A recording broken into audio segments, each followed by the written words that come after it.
ನಮಸ್ತೆ. ಇವತ್ತಿನ್ನೊಂದು square design ನೋಡೋಣ. ಕರೆಕ್ಟಾಗಿ ಸ್ಕ್ವೇರನ್ನು ಬಿಡಿಸ್ಕೊಂಡು 4 ದಿಕ್ಕಿಗೆ ಪದ್ಮ ಬಿಡಿಸೋಣ. ಪದ್ಮ ಅಂತ ಹೇಳ್ಬೋದು, ಇಲ್ಲ ಗೋಪಾದ ಅಂತ ಹೇಳ್ಬೋದು. ಮಧ್ಯನೂ ಗೋಪಾದನೇ ಬಿಡಿಸ್ಬೇಕು, ಆದರೆ ಮೇಲ್ಮುಖವಾಗಿ ಬಿಡಿಸ್ಬೇಕು. ಅದರ ಮಧ್ಯದಲ್ಲಿ ತುರಾಯಿ ಅಂತ ಹೇಳಿದ್ನಲ್ಲ, ಆ ತುರಾಯಿನ ಬಿಡಿಸೋಣ. ಒಂದೇ ಅಳತೆ ಇದ್ರೆ ಚೆನ್ನಾಗಿರುತ್ತೆ. ಆಮೇಲೆ ಎಲ್ಲ ಒಂದೇ ಮುಖವಾಗಿರಬೇಕು. ಮಧ್ಯ ಚಕ್ರ ಅದೇ ರೀತಿ 2 ಬೆರಳಿಂದ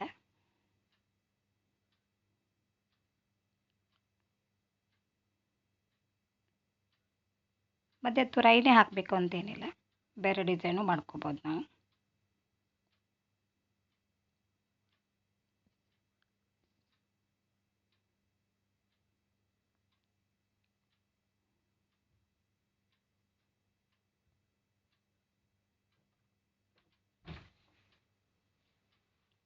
ಮಧ್ಯೆ ಚಕ್ರ ಬಿಡಿಸ್ಬೋದು, ಬೇರೆ ಏನಾದರೂ ಬಿಡಿಸ್ಬೋದು.